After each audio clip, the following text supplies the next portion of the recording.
Bonjour à toutes et à tous, et bien écoutez, j'espère que vous allez bien. Bienvenue sur la chaîne si vous faites partie des nouveaux abonnés. Et ben pour les autres, bonjour à nouveau. Il y a un petit moment où j'ai pas fait de vidéo, ça fait bien une petite quinzaine de jours, j'ai été assez occupé. Et écoutez, il se trouve aussi que mes dernières vidéos n'ont pas été très regardées, ni très commentées, ni n'ont pas été très populaires tout simplement. Alors ce que je regrette bien sûr personnellement, puisque si elles sont pas regardées, ça sert à rien que j'en fasse, et que peut-être que ça annonce déjà un peu la mort de la chaîne. Je trouve ça dommage parce que finalement, si vous reprenez la peine d'écouter mes vidéos de ces derniers mois, de les écouter entièrement même, vous verrez que je vous ai mis sur la piste de très nombreuses choses qui sont en train de se produire et qui se sont produites. C'est que les choses, que ça plaise ou pas, j'ai bien et bien annoncé, en gros, dans les grandes lignes au moins, les choses telles qu'elles sont aujourd'hui.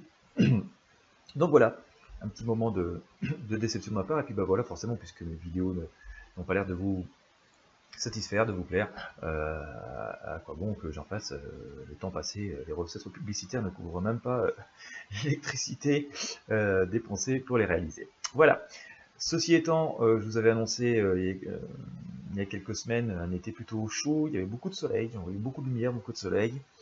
Je ne voyais pas de catastrophe majeure dans le sens, vous voyez, volcan, tremblement de terre et tout, puisqu'on en cause beaucoup ces derniers temps. J'ai fait aussi des tirages sur le climat il y a quelques mois de ça n'avait pas l'air d'intéresser grand monde, et pourtant il se passe beaucoup de choses sur notre planète en ce moment. Il y a énormément de volcans qui se réveillent, c'est vraiment un signe de mouvement très important sur notre planète. Il y a aussi des tremblements de terre très importants en Californie. Et donc aujourd'hui, voilà, vous avez prévu beaucoup de chaleur, mais pas forcément chez nous, en France, en tout cas, d'ouragans, de choses comme ça. On a été aussi pourri que ça. C'est ce qui est en train de se passer. Il est un petit peu pourri notre été parce qu'il fait tellement chaud, c'est tellement la canicule partout que ça a des conséquences très néfastes et très importantes sur les cultures. La sécheresse entraîne pas mal de privations en eau et ça commence à devenir très préoccupant. Et donc au travers de ce tirage, j'ai envie qu'on puisse aller voir un petit peu plus loin niveau climat. Voilà. Si on doit s'attendre vraiment à des choses qui vont devenir vraiment très très pénalisantes, très gravissimes. Si on se doit s'attendre à des événements, alors aujourd'hui, au moment où je tourne cette vidéo, on est en pleine canicule, il y a des chaleurs insupportables.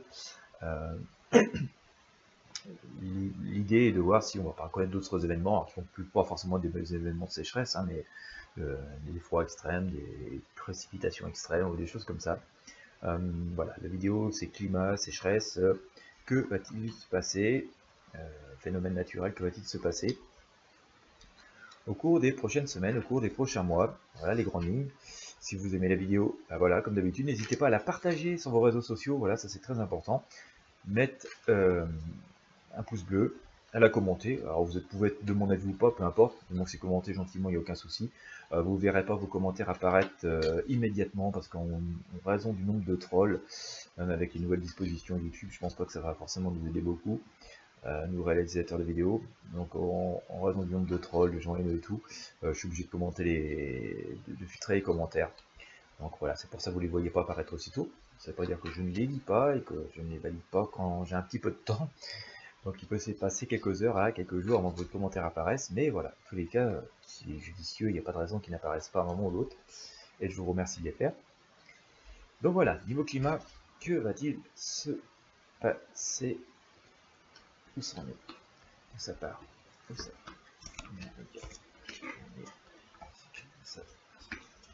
Ah bien sûr, il est important de regarder les tirages entièrement, hein. Regarder 3 minutes, c'est comme si on regardait le générique d'un film, donc on regardait pas le film, quoi. Donc voilà, et si on regarde pas forcément le tirage entièrement, on rate la moitié des choses. Voilà, et bien écoutez, le tarot ne ment pas, hein, nous sommes bel et bien dans une situation un peu pendue par les pattes et compliquée, parce qu'on a l'impression de ne plus rien gérer. Au moment où je vous parle, voilà, hein, on a des températures extrêmes, c'est même plus du beau temps comme on a habituellement pendant l'été, qu'on même avoir pendant les vacances. C'est des températures où on fuit le soleil, quoi. D'accord, on fuit le temps.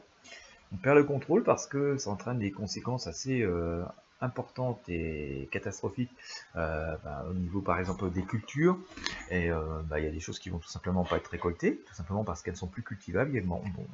L'arrosage est interdit, et donc les plantes sans eau meurent tout de suite, et même s'il y a rendement et un peu de culture, le rendement il va être minuscule, donc ça veut dire rareté des produits, donc produits chers, donc augmentation des prix dans l'assiette, et ça c'est pas concevable, d'accord. Donc ça c'est, voilà quoi, c'est très très très problématique. On est vraiment dans une situation compliquée, hein. Je vous ai montré le pendu, c'est vraiment quelque chose de très très inconfortable. Et même si on a été jusqu'ici dans une situation un petit peu de consensus, ça va aller, on va satisfaire des choses, on arrivait à pallier au phénomène par des petits tours de passe-passe, on s'adaptait un petit peu, on trouvait quelques solutions de couverture en quelque sorte. Si je reviens par exemple au phénomène agricole, parce que la calamité elle est aussi liée à la santé et à l'agricole. Par rapport à la santé, on a trouvé moyen de mettre des climatiseurs, on a trouvé moyen de prendre quelques mesures de précaution pour les plus vulnérables. Elles sont très bien, hein, bien entendu, je ne les critique pas, mais malheureusement ne vont plus suffire. Si on prend l'agriculture, on a trouvé moyen de parfois arroser moins, irriguer différemment, cultiver un peu différemment. Jusqu'ici, par exemple, je pense à la permaculture, qui ne permet pas de nourrir tout le monde, bien entendu, les rendements sont très petits, et les phénomènes de paillage et tout permettent d'économiser un peu d'eau. Tout ça ne va plus suffire, et on va vers quelque chose d'assez, on va dire, voilà, hein, assez dramatique. Voilà, on a vraiment une explosion totale de notre système, de nos modes de vie.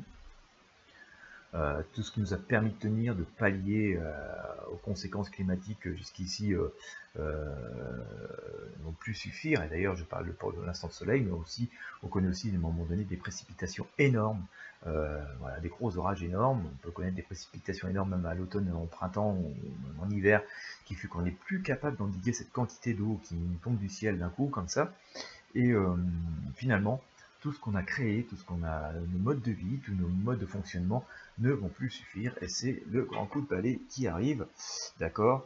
Et on est quand même dans cette situation qui doit interpeller énormément, au-delà parfois un peu du show politique et médiatique qu'entraîne forcément cette situation, parce que voilà, toute situation essaye d'être détournée, de devenir médiatique, quand tout le monde essaie de se faire de l'audimat, de la popularité ou de l'argent avec. Il y a une espèce de prise de conscience là vraiment très spirituelle et beaucoup plus réfléchie et beaucoup plus, on va dire, altruiste, hein, du phénomène qui doit s'imposer.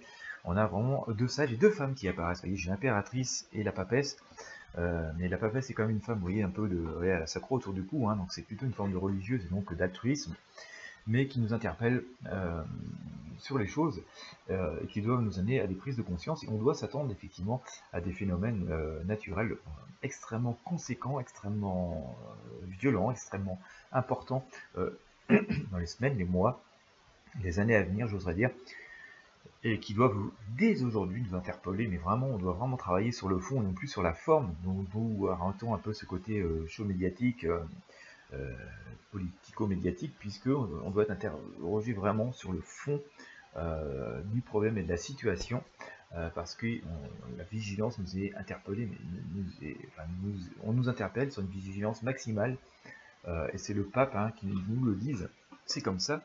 Et quoi qu'on veuille occulter, quoi qu'on veuille ignorer, vous voyez, la roue de fortune fait son travail. D'accord. Donc la vie tourne de toute manière, qu'on soit d'accord ou pas d'accord, qu'on veuille voir ou qu'on ne veuille pas voir, qu'on essaye de trouver des subterfuges ou non, le cycle est en cours, le cycle de l'humanité, du temps, l'histoire du temps est en cours, et on ne va pas pouvoir changer grand chose, en tout cas pas par des artifices. Je crois que j'en avais déjà parlé d'ailleurs un peu dans ces termes dans le précédent tirage. Et vous voyez, je ne m'étais pas trompé, parce qu'on a aussi encore, vous voyez, quelques semaines, quelques mois après, vraiment une espèce de continuité, mais avec une alerte voilà, un peu plus chaude, un peu plus importante, qui fait qu'on est toujours dans la même direction. Alors, il y a quand même, il ne faut pas non plus sombrer dans le catastrophisme, mais là, n'est pas mon but. Je veux dire, on a un avertissement qui est très sérieux une nouvelle fois. Je me souviens avoir dit, d'ailleurs, dans mon précédent tirage, je vous invite à le regarder, j'essaierai de vous mettre un lien si je peux le retrouver dans les nombreuses vidéos, que voilà, c'est des coups de semonce, c'est pas non plus la fin de l'humanité, il faut arrêter de sombrer aussi dans cette espèce de catastrophisme en permanent, parce que Si la nature veut nous balayer, voilà, je me souviens vous avoir dit ça, elle peut le faire en quelques minutes. D'accord, on peut balayer l'humanité en quelques minutes, en quelques heures tout au plus.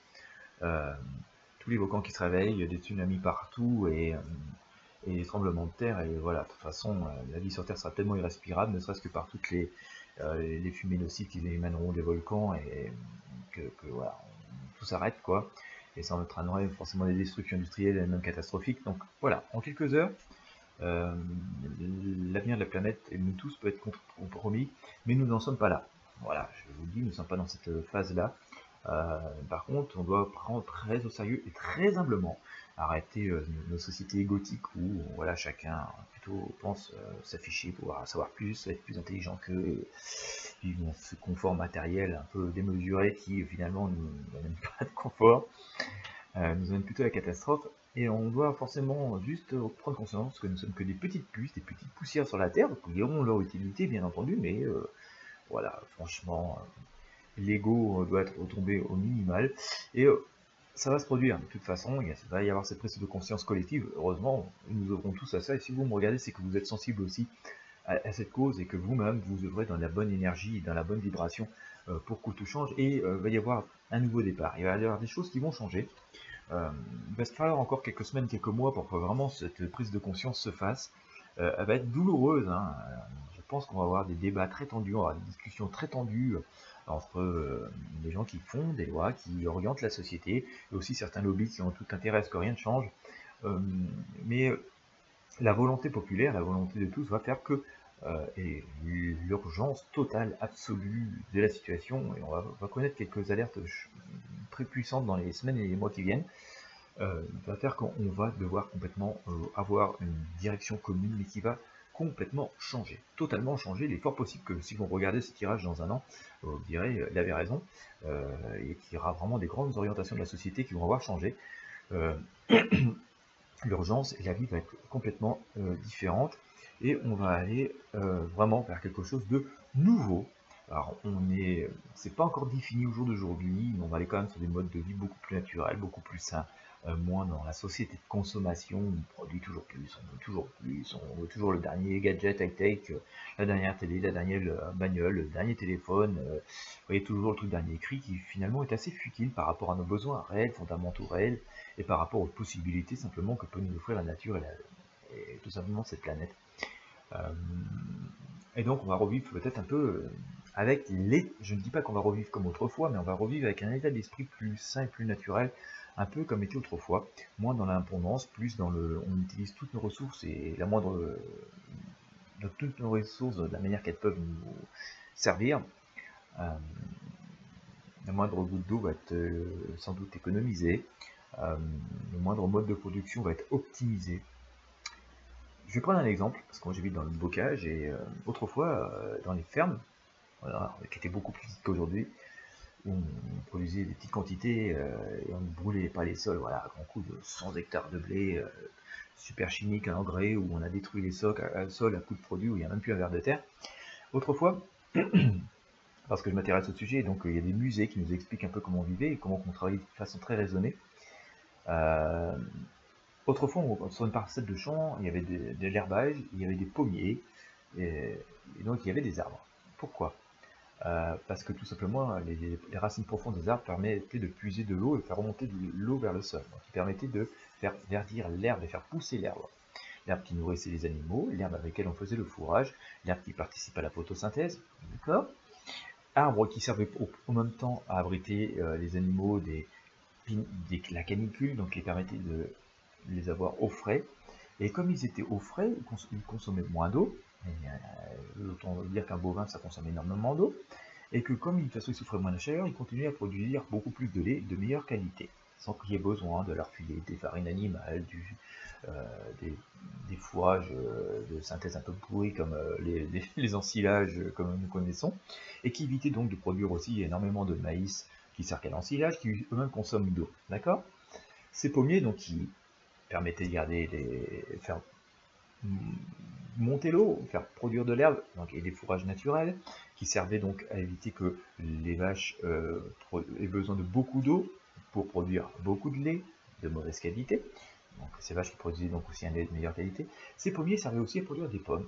des pommes qui étaient parfois consommées par les humains, qui servaient tout simplement à fabriquer parfois des compotes, des confitures, des breuvages, le fameux cidre, les fameux pommeaux, les fameux, bon pas que je veux vous pousser à l'alcool, hein, d'accord, mais parfois des jus de pommes tout simplement, sans alcool, et qui permettaient aussi tout simplement de fabriquer des engrais, parce que le marc de pomme était réutilisé aussi pour fertiliser les sols.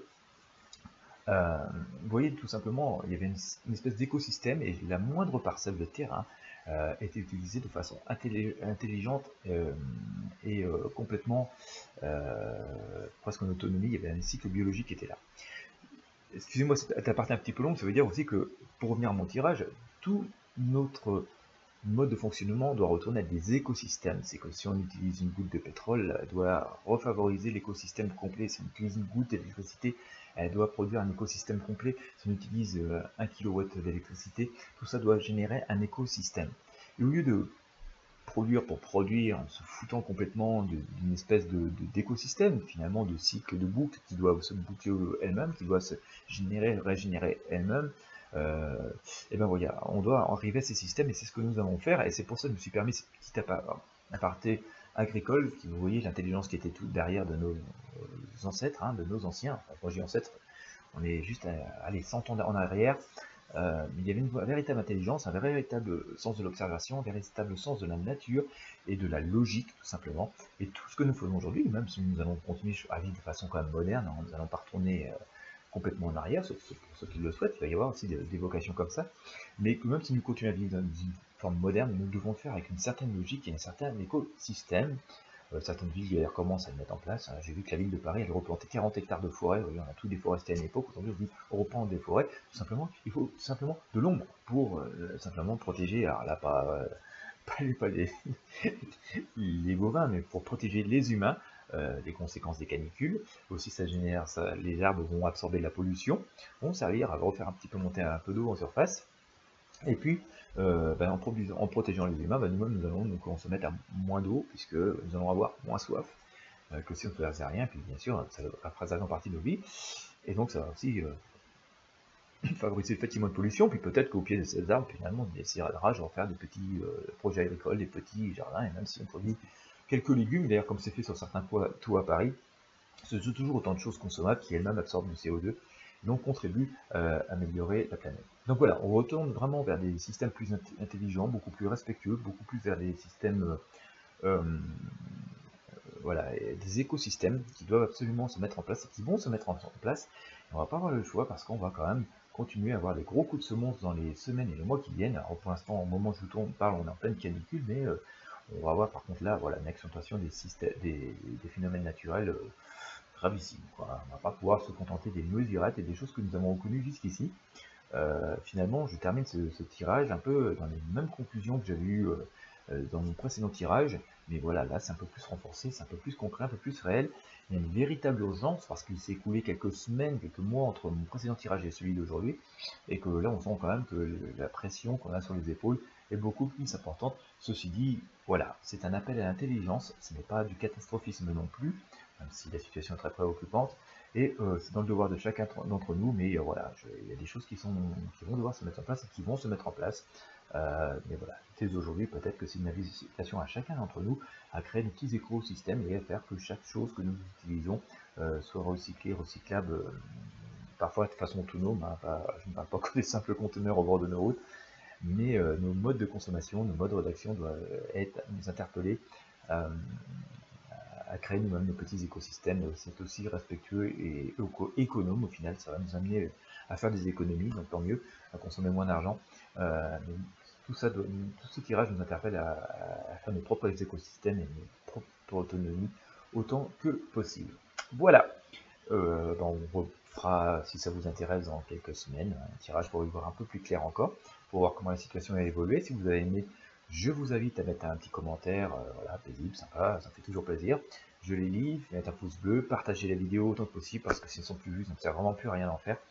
Et puis, voilà, si vous avez besoin de me consulter à titre personnel, n'hésitez pas, je propose toujours mes guidances, je vais vous mettre le lien en dessous de la vidéo. Et puis moi, je vous dis à très bientôt.